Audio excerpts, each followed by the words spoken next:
শুরু হয়ে যাচ্ছে আমাদের বিশেষ অনুষ্ঠান শীর্ষেন্দু মুখোপাধ্যায়কে নিয়ে আজকে এই ভূতের গল্পের সন্ধে। এবং সেই সঙ্গে আজকে যে আমাদের বন্ধুরা, যে ছোট ছোট বন্ধুরা এখানে এসে উঠতে পারেননি, আসার সুযোগ পাননি, কারণ প্রচুর জন তাদের নাম রেজিস্টার করেছিলেন, কিন্তু সবাইকে তো আর এইভাবে সুযোগ দেওয়া সম্ভব হয় না। তার মধ্যে কিছু বাছাই সৌভাগ্যবান তারা এসেছেন এখানে। তো আমরা ফেসবুক লাইভ করছি সেই আমাদের দূরের বন্ধুদের জন্য যারা আজকে এখানে এসে উপস্থিত হতে পারেননি। শীর্ষেন্দা, শুরুতেই বলি, আপনার সামনে আপনার এত ছোট ছোট সব পাঠকেরা বসে রয়েছেন এবং পিছনে তাকিয়ে যারা রয়েছেন, দেখুন তাকিয়ে যারা দেখতে পাচ্ছেন তারাও ছোটবেলা থেকে আপনার লেখা পড়েই বড় হয়েছে। কেমন লাগছে আনন্দমেলায় অনুষ্ঠানে এসে? আমি তো একজনকে দেখতে পাচ্ছি সামনে বসে আছে, সে তো আর পাঠক নয়, কিন্তু সে আমাকে মাথা নাড়ছে এরকম করে, কিছু বলতে চাইছে, বুঝতে পারছি না। তা আমার এদের সঙ্গে খুব ভাব, এই বয়সী যারা, তাদের সঙ্গে আমার খুব ভাবা, তাদের সঙ্গে আমার খুব ভালোও লাগে। আমার একটা ছোটো নাতনি আছে, 6 বছর বয়স, তার সঙ্গে আমার খুব ঘনিষ্ঠতা। অনেক মনের কথা, প্রাণের কথা কানে কানে বলে, কানে কানে বলবো। সেটা এমন কিছু গোপন কথা নয়, কিন্তু সেটা কানে কানে বলবে। কানে কানে বলাটা একটা তার কাছে রোমাঞ্চকর ব্যাপার। তো হ্যাঁ, কি জানো প্রশ্নটা তোমার? আমি বলছিলাম যে আজকে তো আমাদের ভূত নিয়ে অনুষ্ঠান। এখন বিষয়টা যেটা হচ্ছে যে এখানে যারা রয়েছে, যে আমাদের ছোট পাঠকেরা, তারা আপনার বড়দের সিরিয়াস লেখার সঙ্গে এখনো পরিচয় হওয়ার বয়সে পৌঁছয়নি। আমাদের মতো ওদেরও হাতে খড়ি হচ্ছে আপনার ছোটদের লেখা নিয়ে, এবং যার একটা বড় অংশ জুড়ে রয়েছে সেই ভূতেরা। এবং সে ভূতেদের সবচেয়ে বড় বৈশিষ্ট্য হচ্ছে তারা ভয় দেখায় না, তারা নিজেরা এসে বরং বন্ধুর মতো সাহায্য করে। তো এই যে ভূত নিয়ে আপনার এই উল্টো ভাবনা, যেটা কিনা আমাদের কাছে ভূতকে খুব জনপ্রিয় করে তুলেছে, এটা আপনার কিভাবে হলো? আমি কিন্তু খুব ভূতে বিশ্বাস করি আর ভয়ও পাই, খুব কিন্তু ভয় কিন্তু আমি ভূতের ভয় আমার কথা অনেকেই আছে। সৌরভ গাঙ্গুলির আছে, আমাদের বিখ্যাত গায়ক শানু, সে আমাকে নিজে বলেছে এবং ভীষণ ভূতের ভয়, একটা ঘরে শুতে পারি না, হোটেল টোটেলে থাকতে ড্রাইভারকে ডেকে দিই, সে আমার সঙ্গে এসে শোয়। তো এরকম অনেকেরই ভূতের ভয় আছে, অনেক মুখে অনেকে স্বীকার করে না, কিন্তু আছে। আমি ভূতকে এমনিতে খুব ভয় পাই, কিন্তু যে ভূতগুলোর কথা আমি দেখি, তারা ভয় দেখায় না। তার কারণ হচ্ছে তারা, আমি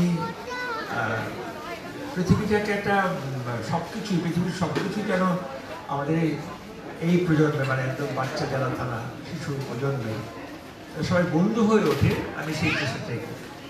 ভূত আছে কি নেই, এই বিভিন্ন তর্ক আছে, সেগুলোর মধ্যে আমি যাবো না। কিন্তু আমার যে ভূত, সেগুলো থাকতেও পারে, নাও থাকতে পারে, কিন্তু সেই ভূতগুলো মানুষের বন্ধু ভূত, সেগুলো শত্রু ভূত নয়, ভয় দেখায় না, তারা বড় মানুষকে সাহায্য করতে চায়। এরকম ভূত যদি থাকে তা তো খুব ভালো। আপনি নিজেও তো ভূতকে উপলব্ধি করেছেন বলেছেন, হ্যাঁ? আপনি নিজেও তো ভূতে বিশ্বাস করেন, ভূত উপলব্ধি করেছেন। হ্যাঁ হ্যাঁ, এমন যদি দু একটা গল্প আমাদের এই ছোট ছোট পাঠকদের বলেন। সেসব পুরোনো গল্প অনেকবার বলা হয়ে গেছে, এটা বড্ড ছবি আর বলার কিছু নেই। তাহলে বলি, যখন আমার বয়স খুব কম, 5-6 বছর, তখন আমরা কাটিহারে থাকতাম, রেলের বাংলোতে। যখন প্রথম সেই বাংলোতে আমরা গেলাম, তখন আমাদের তো আসবাবপত্র ছিল না। আমার বাবা একজন সাহেবের কাছ থেকে, সে সাহেব চলে যাচ্ছে ইংল্যান্ডে তার বাড়িতে, তখন তো সাহেবের আমল, আমি বলছি 1941-42 কথা। তো সেই সাহেবের কাছ থেকে তার সোফা সেট, তার ডাইনিং টেবিলগুলো কিনে নিয়েছিল অল্প দামে। সেগুলো আমাদের পেয়ে দিয়ে আমাদের ঘরটাও সাজানো হয়েছিল। তো ডাইনিং টেবিলটা ছিল আমাদের, ডাইনিং হল একটা ছিল, তাতে রাখা ছিল, তার পাশে আমাদের শোয়ার ঘর। তো ওখানে যাওয়ার কিছুদিন পরে, তখন আমরা ওই অত আসবাবপত্র ছিল না বলে মেঝেতে বিছানা করে শুতাম।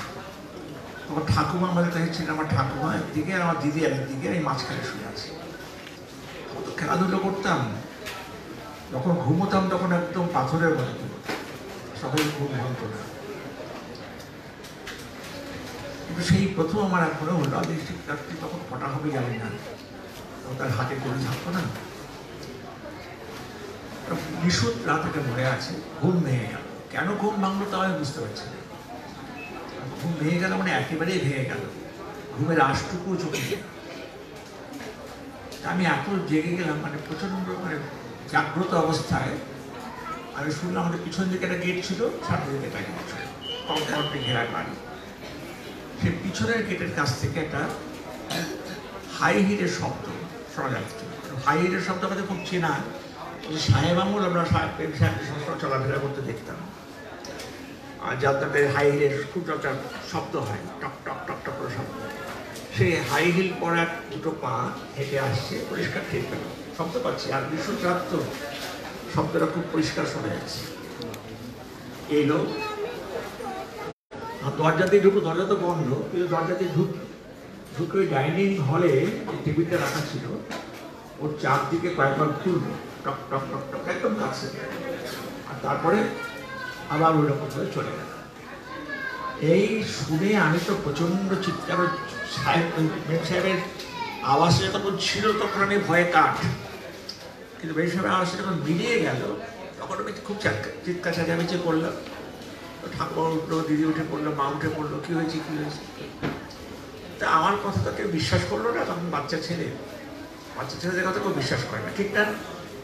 আমাদের কথা কেউ বিশ্বাস করতে চায় না।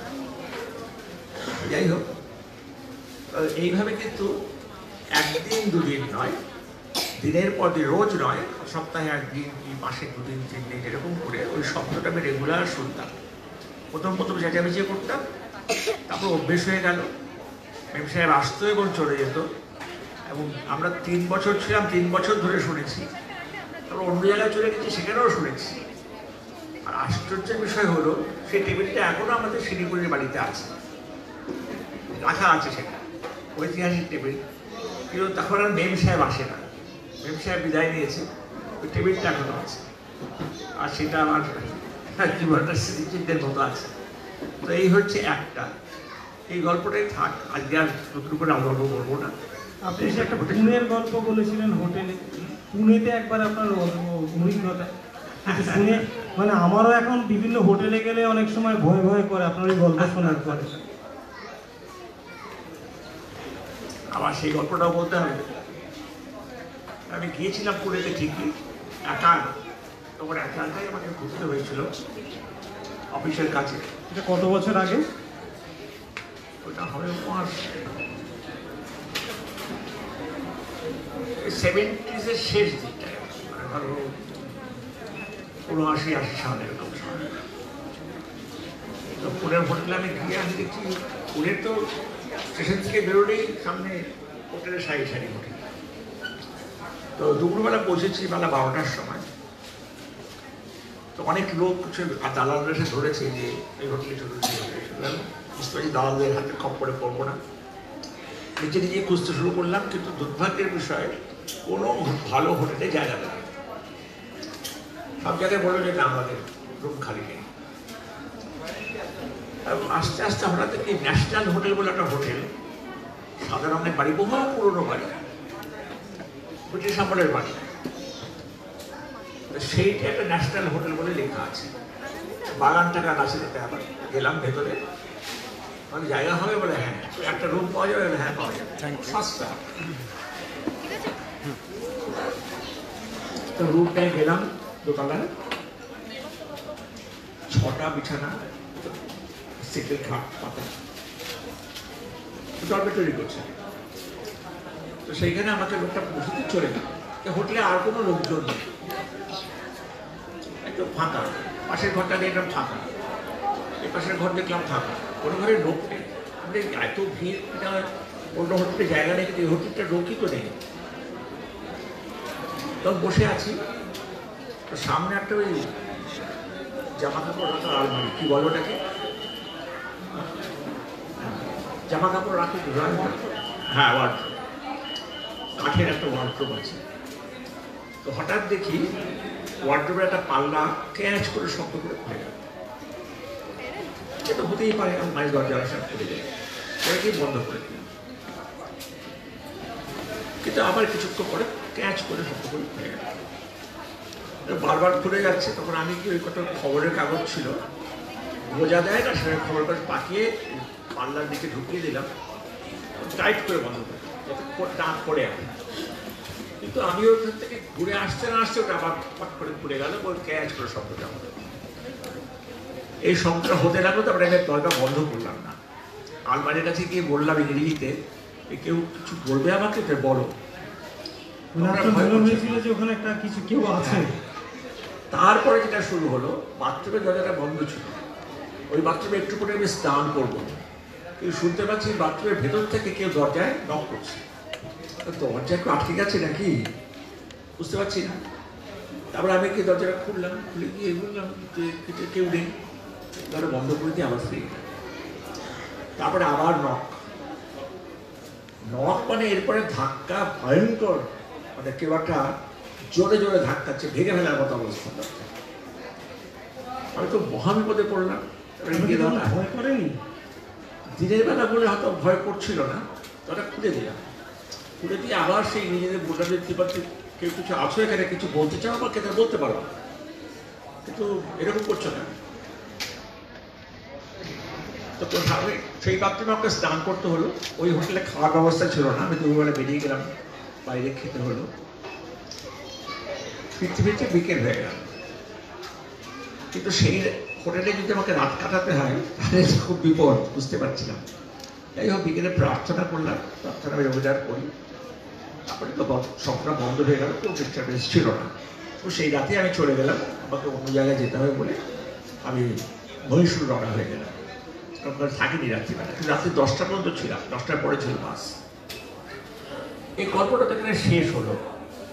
কিন্তু তারপরে একটা ঘটনা ঘটেছিল। আমি কলকাতায় এসে যখন আমরা অফিসে বসে আমার কলিগদের কাছে ঘটনাটা বলছি, আমার সহকর্মীদের কাছে, আমার কিছু গল্প শুনতে চাই, তখন আমার ওই হোটেলের নামটা ভুলে গেছি, কারণ অনেক ট্যুরে তো অনেক হোটেলে থাকতে হয়েছে, ওই হোটেলের নামটা মনে পড়ছিল। তো পাশে একজন ভদ্রলোক বসেছিলেন, তিনি সভা সমাবেশ করতেন, অমেয়দা, বয়স্ক মানুষ। তিনি হঠাৎ বললেন যে আপনি কি ন্যাশনাল হোটেলে ছিলেন? আমি অবাকে বললাম হ্যাঁ ন্যাশনাল হোটেল। আপনি কী করে জানলেন? বলে আপনি যে এখানে মিথ্যে কথা বলছেন না তার সাক্ষী আমি। কেন ওই হোটেলে আমি অনেকদিন আগে, প্রায় 20 বছর আগে এক রাত্রি ছিলাম, আমার অভিজ্ঞতা হয়েছিল ভয়াবহ। বলে তিনি যে বিবরণ দিলেন সে সাংঘাতিক, উনি সস্ত্রীক ছিলেন। বলেছে রাত্রিবেলা ওরা সব চলে যায়, হোটেলে কেউ থাকে না, এবং অসম্ভব সব ঘটনা ঘটে। ওদের হোটেলে সেই বালিশ আর চাদর উল্টে যাচ্ছে, মানে পাঁচ বালিশের মতো ওই ঘুরে ঘুরে ঘুরে ঘুরে নিজে থেকে আপনার থেকে ঘুরে যাচ্ছে, নানা রকম কাণ্ড, দরজায় শব্দ, জানলা খুলে যাচ্ছে। বলে আমরা সারা রাত্রি বসে ওখানে আমাদের দুজনে কেঁপেছি, আমার স্ত্রী কান্নাকাটি করছেন। সকালবেলা আমরা গিয়ে ধরলাম এইটা কি তোমাদের এখানে ভূত আছে? ওরা বললো যে না না কিছু নেই, খুব একটা প্রতিবাদ করলো না, কিন্তু একটু আমতা আমতা করলো আর। তো এই ঘটনা দুটো বললাম তোমাদের কাছে, সত্যিকারের ভূত। কিন্তু আমি প্রার্থনার পরিচয়ে তোমাদের এরকম ভূত দেখতে না হয় বা এরকম ভূতের অভিজ্ঞতা না হয়। মানে তো ভয়ঙ্কর ঘটনা। শিশুদা, আপনি নিজের এই মানে স্মৃতিচারণ করা ছাড়া আপনার কোনো গল্প উপন্যাসে কি এই দুটো ঘটনা এসছে এইরকম? না, কারণ এই তো ভয়ের গল্প ঠিক এইভাবে আমি দেখিনি। তো ছোটদের নিয়ে আপনি যে এত মজার মজার ভূতের গল্প, ধরুন আমি বলছি আপনার খুব বিখ্যাত উপন্যাস মনোজদের গোসাই বাগানের ভূত, সেখানে যে ভূত এসছে, যেখানে আমরা দেখছি ভূত কত উপকারী, পাগলা সাহেবের কবর, ভূত ভয় দেখাচ্ছে না, ভূত বিপদ থেকে বাঁচাচ্ছে। এটা আপনি কি করে আপনি উপন্যাসগুলো কি ভাবে আইডিয়াটা এসেছিল আপনার কাছে? না, আমার তো আইডিয়া আগে থেকে আসে না, আমি আগে থেকে কিছু ভেবে লিখতে পারি না, কোনো প্লট নেই, কোনো স্কিম নেই, কিচ্ছু করতে পারি না। আমি যখন লিখতে বসি একটা লাইন যদি মাথায় আসে আমি তখন সেই লাইনটা লিখি, তারপর ওই লাইন থেকেই ভাবতে শুরু করি।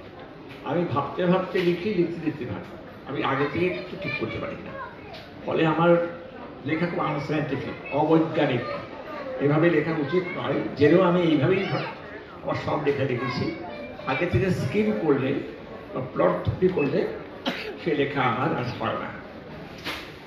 আপনার মনে পড়ে গোসাই বাগানের ভূত যখন আপনি লিখেছিলেন, বা আপনি যখন ধারাবাহিক, আমরা তখন এদেরই মতন ছোট আনন্দমেলায় পড়তাম অদ্ভুতুরে, সেখানে ভূতের রাজা ছিল লম্বোদর, তার লাল হেলমেটটা হলেই সমস্ত সমস্যার সমাধান হবে, ওটা পাওয়া দরকার।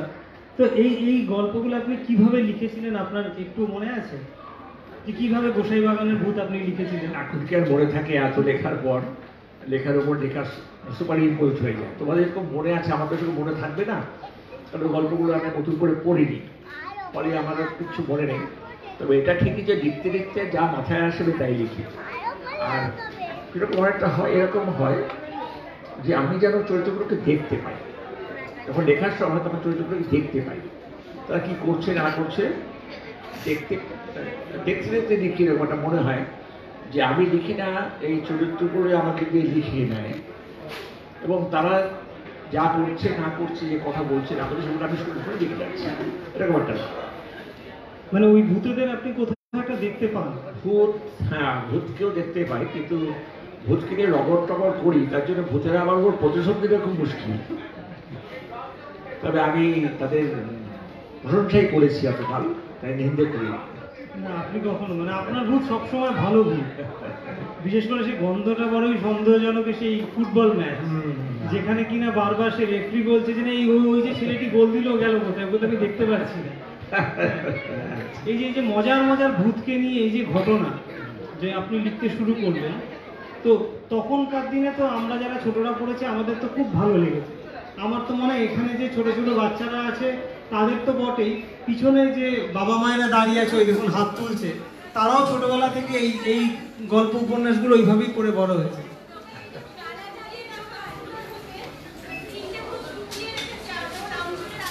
হ্যাঁ, ভূত শুকিয়ে রাখা, ভূতের আমসি, ভূতের আমসি, এও আপনার আইডিয়া। তারপর সে আপনার ছিল না যে 17 বছরের পুরনো জাল, তাতে গাবের আঠা মাখিয়ে রাখলে পরে ভূত ঝমাঝম ধরা পড়ে, আপনি লিখেছিলেন। তো এই যে ভূতকে নিয়ে নতুন নতুন এই যে ছোটদের লেখা, এই লেখা আমরা আরো পাবো তো আপনার থেকে? আর লেখার চেষ্টা তো আমার ভিতরে থাকবেই, আপনি লিখতে পারবো জানি না, তবে আমরা তো চাই আপনি আরো 100 বছর লিখুন। বলো, তোমাদের কিছু বলার আছে? তোমাদের কোনো অভিজ্ঞতা? তোমাদের মায়েরা তো আমি দেখতে পাচ্ছি অনেকেই হাত তুলছেন। মাইক দিতে হবে, মাইকটা দিলে বলবে। হ্যাঁ, কেউ হাত তোলো, তাহলে মাইক দেওয়া হচ্ছে। কারোর কোনো প্রশ্ন? ওখান থেকে আপনি কিছু জিজ্ঞেস করছেন? কোনজন? ওকে ওকে মাইক দিতে বলছেন?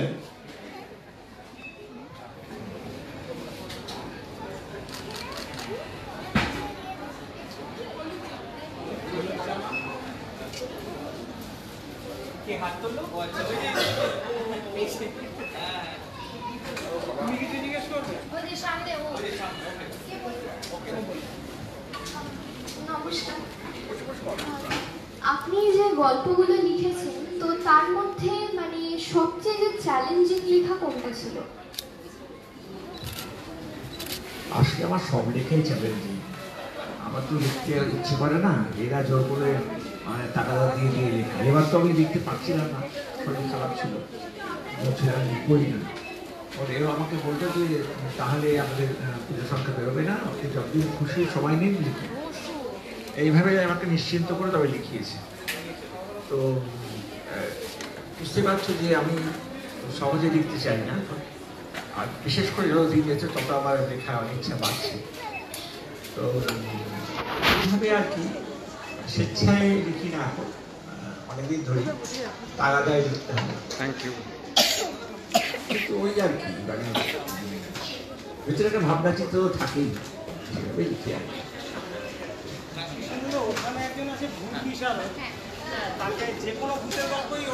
নমস্কার, আমার নাম অর্পণা সাহা।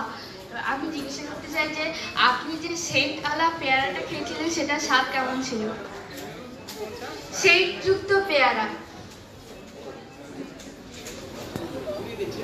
ভুলে গেছি, নাম বলা। আমার নাম অর্কেন্দ্রনাথ সাহা। আমি একবার আনন্দমেলাতে দেখেছিলাম যে আপনার ছোট করে জীবনী লেখা আছে, সেখানে আপনি একবার বলেছিলেন যে আপনারা পেয়ারা পাড়তে যেতেন, এবার সেখানে মেয়েরা আপনাদের পেয়ারা, সেই পেয়ারাটা কিরকম ছিল সেই? আমি তো খুব দুষ্টু ছিলাম, প্রচন্ড বদমাস ছিলাম, ভাবতে পারবে না। তখন তো 6-7 বছর বয়স, 5-6 বছর বয়স। ওই কাঠিহারি তখন আমরা ছিলাম। তো আমাদের চারকোটার ওই সাহেব পাড়া বলতো, সব ওই অফিসাররা থাকতেন। তো একটা তখন তো অনেক সাহেব থাকতো, আমাদের পাশে আশেপাশে সব বেশিরভাগই সাহেব ছিল। তো একটা বাড়িতে খুব সুন্দর পেয়ারা হয়েছে, কাশির পেয়ারা, বড় বড় লাভ আর হলুদ। তো কিছুটা ঘেরা, আর তাতে তো ঢোকা যাবে না, সাহেবের বাড়ি। তখন আমার সঙ্গে টুনটুনিয়া বলে একটা ছেলে ছিল, ওদের বাড়িতে কাজ টাজ করতো, বিহারি ছিল একটা। তো ওকে আমি বললাম যে জানা টুনটুনি আপনি যান পেয়ারা, ও বলে নাই মারেগা, ভেতরে ঢুকলে মারবে, কুকুর আছে। তো ওইখানে কতগুলো বাচ্চা ছেলে নিয়ে খেলা করছে, তো সব সাহেবেরই ছেলে।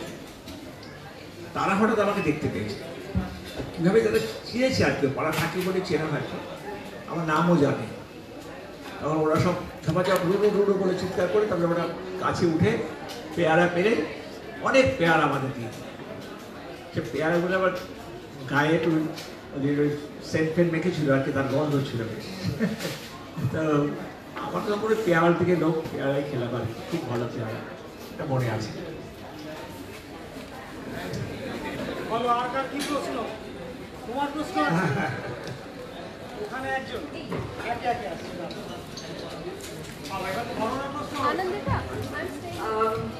এটা ভূত রিলেটেড প্রশ্ন না, কিন্তু শবরের ইন্সপিরেশন কি ছিল? শবর ঠিক আছে, ঠিক আছে। হ্যাঁ, এখানে একজন হাত তুলেছে, তুমিও বলবে।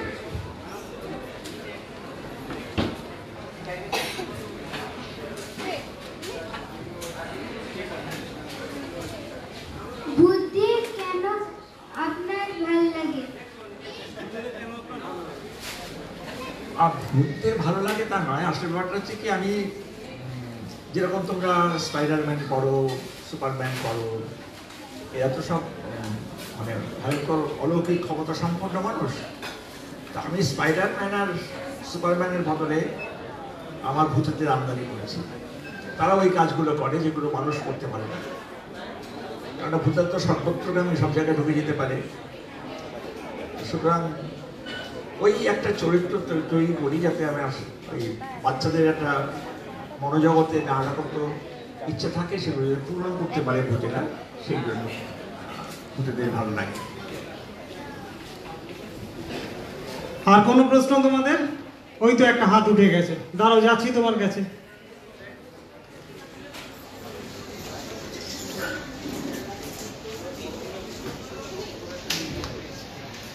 আচ্ছা, আমার একটা প্রশ্ন আছে, আপনি কি কখনো অঙ্কে 13 পেয়েছেন? নইলে আপনার হঠাৎ গোসাই বাগানের ভূতে পুরাণ অঙ্কে 13 পেয়েছে, এটা লেখার ইচ্ছে হলো কি করে? হ্যাঁ, খুব ভালো। অঙ্কে আমি ভালো ছিলাম না, ঠিকই, তুমি ঠিক ধরেছ, অঙ্কে আমি ভালো ছিলাম না। অঙ্কে আমি খুব একটা নম্বর পেতাম না একেবারেই। একবার ফেল করেছিলাম, একবারই টেস্ট পরীক্ষায় আমি 27 পেয়েছিলাম। আবার ফাইনালে, স্কুল ফাইনালে যখন পরীক্ষা ছিল তখন আমার অনেক নম্বর পেয়েছিলাম। তো সে গেল। তো কথা হচ্ছে যে অঙ্ক সম্পর্কে আমার ভীতি ছেলেবেলায় ছিল, কিন্তু এখন আমি আবার অঙ্ক প্রতি আকর্ষণ বোধ করি। কিন্তু অঙ্ক নিয়ে আমি কিন্তু গল্পও লিখেছি, মানে উপন্যাস লিখেছি, সর্বশেষে ভুল অঙ্ক, এবং আরও আছে অঙ্কের ক্যালকুলেশনের উপর আমি লেখালেখি। তো অঙ্ককে আমি তখন খুব পছন্দ করতাম না, কিন্তু এখন তো আমার মনে হয় অঙ্ক একটা মস্ত বড় সহায় মানুষের। অঙ্ক জানাটা কোথায় খুব দরকার মানুষের। অঙ্কটা এখন আর আমার কাছে ভীতিপ্রদ নয়, বরং আমার অঙ্ক সাবজেক্টটার সম্পর্কে আমার শ্রদ্ধা আছে।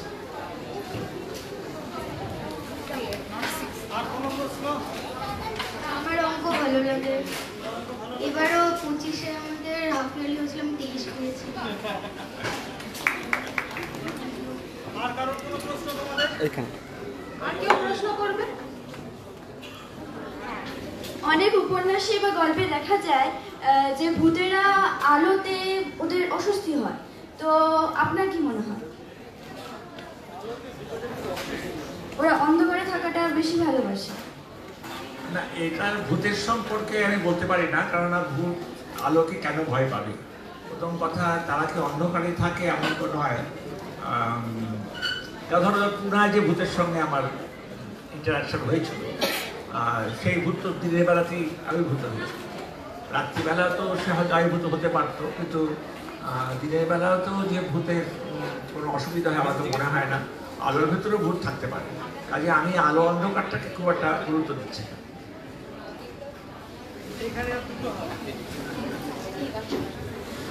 বনি বলে যে গল্পটা আছে, ওখানে ভূতের থেকে বেশি প্রধানত বিজ্ঞানের উপর ওখানে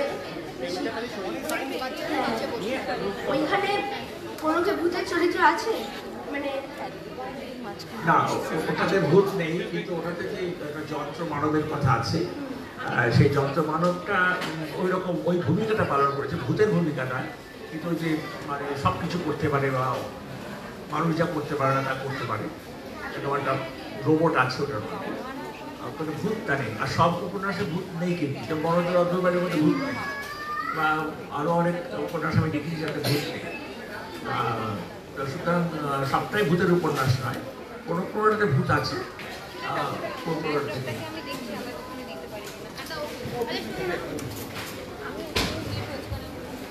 ভূত কি খায়? বলা আমার পক্ষে খুব মুশকিল। ভূত যে কি খায় আয়া বলতে পারবো না সেটা। সময় দ্রুত ফুরিয়ে আসছে, শীর্ষেন্দু মুখোপাধ্যায় ভীষণ ব্যস্ত। আমি শুরুতেই বলেছিলাম যে ওনার একটা প্রবল লেখালেখির চাপ এই সময় চলে বছরের, এবং আমাদেরকে ভালোবেসে উনি আজকে তার মধ্যেও আমাদেরকে এই মূল্যবান সময় দিয়েছেন। আমরা সেজন্য ওনার কাছে ভীষণভাবে কৃতজ্ঞ। তোমাদের আর যা যা জিজ্ঞাস্য আছে তাড়াতাড়ি করো, এরপর কিন্তু ছবি তোলা আছে।